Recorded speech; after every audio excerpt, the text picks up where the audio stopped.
Hey, God is moving and God is speaking if we'll just listen up. And so let's go ahead and jump into His Word to tune into His voice today. My devotions had me in 1 Samuel chapter 6 and 7, Psalm 72, and 2 Corinthians 9. And we remember the storyline of the people of Israel. By this point, they had lost the Ark of the Covenant. They went into war and the Philistines took it. And as the Philistines took the Ark of the Covenant, the presence of God, the power of God, right, dwelling right then and there, it was working negatively towards the people of the Philistines now. And so they had their own gods that they were setting next to the Ark of the Covenant, and they would wake up in the morning and their gods would be falling on their face before the Ark of the Covenant. And then there were also these like tumors that would break out in the cities, and there were mice that would break out in the city, and these different plagues that would take place because the power of God was there, the presence of God was there in the Ark of the Covenant. And so the Philistines end up getting wise and say, we've got to get this out of here. We've got to send this back. And so they go to their diviners, they go to their spiritual advisors and say, we need to give this back. How should we do this correctly? And so their diviners say, well, you should send it back not alone, but send it back with some golden silhouettes or golden creations. And so what they do is they make these golden tumors and these golden mice, and they send it back with the Ark of the Covenant. And so if you guys are looking for a good Valentine's Day gift or an anniversary gift, you could totally use that, right? Make some golden tumors and some golden mice and send them to your loved one. I'm sure it'll be much appreciated. At least that's what the Philistines had thought. And so in 1 Samuel 6:18, it says that the golden mice, according to the number of all the cities of the Philistines, belong to the 5 lords, both fortified cities and unwalled villages. And there was a great stone beside which they set down the ark of the Lord, is a witness to this day in the field of Joshua of Beth-Shemesh. And so as the Philistines send back the Ark of the Covenant, the people of Israel get it, and when they receive it, it's set down next to this huge stone, which becomes a monument to remember that was where they received back the Ark of the Covenant. And then a little bit later in 1 Samuel chapter 7, verse 3, we hear back from Samuel again. It's been a little bit, but we'll get to that point in just a minute. Samuel comes to the people of Israel and says this in 1 Samuel 7:3. If you are returning to the Lord with all your heart, I don't know about you, but I want to be coming to the Lord with all my heart, then put away foreign gods and Asherah from among you and direct your heart to the Lord and serve Him only, and He will deliver you out of the hand of the Philistines. The point here being that you can't fully worship one God if you're partially worshiping another God. And so it's that prompt and that question for us today. Do we have other gods? Do we have other idols? Do we have other things that we're giving more attention to, more affection to, more generosity to, more of our life to? Do we have other idols and other gods that we're paying attention to more than we're paying attention to God? Because you can't serve 2 masters. You only can serve one. You can't fully worship one God if you're partially worshiping another. So let's tear some idols down in our life. There'll be freedom, I promise you.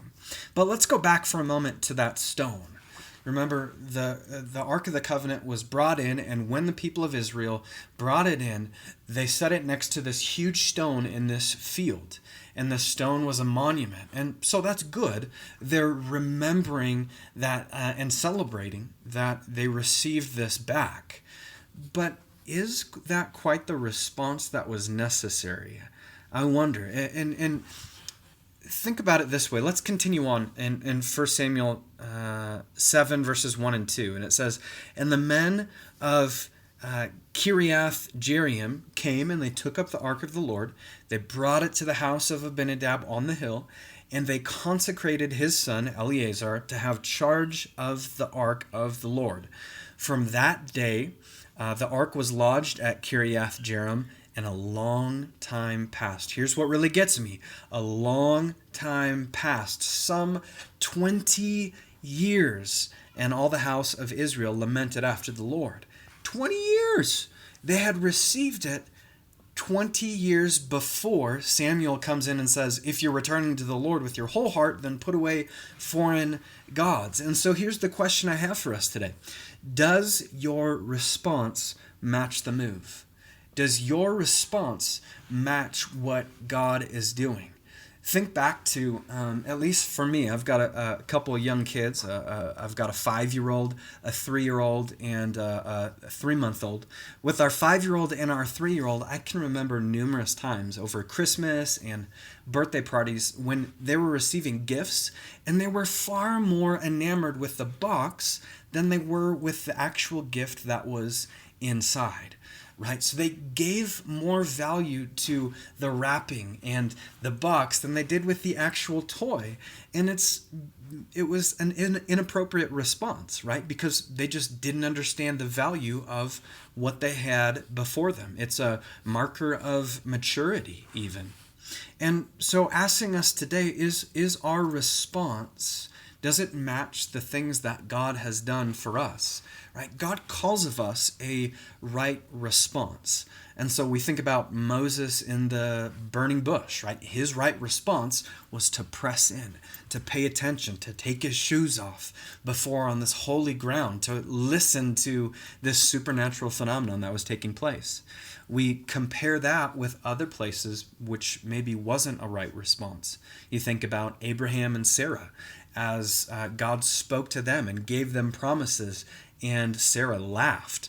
That was an inappropriate response, right? So when God speaks and when God heals and when God provides and when God brings peace, an appropriate response is not to glorify the provision, right?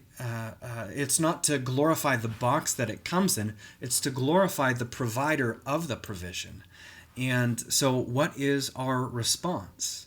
And our response to God, whether it's our life response of giving our life to Jesus because he gave his life for us, or whether our response is our worship and our response to what God has done, or whether it's financially giving, our response is always to be given in generosity and cheerfully. And that's where we get to in 2 Corinthians chapter 9. Let me read this out of verse 6. Paul says, "The point is this, whoever sows sparingly will also reap sparingly. Whoever sows bountifully will reap bountifully. Each one must give as he has decided in his heart, not reluctantly or under compulsion, for God loves a cheerful giver." And God is able. Come on, somebody say, God is able. God is able to make all grace abound to you, so that having all sufficiency in all things at all times, you may abound in every good work. He who supplies the seed to the sower and bread for food will supply and multiply your seed for sowing. So check your worship. You can't fully worship one God if you're partially worshiping another God. Check your idols, tear them down. Check your response to God. Does your response match the move and what God has done and what God is doing in your life? And are you being generous and being a cheerful giver with what God supplied you with? Let's go forth. Let's transform the world in the power and the love of Jesus. God bless you.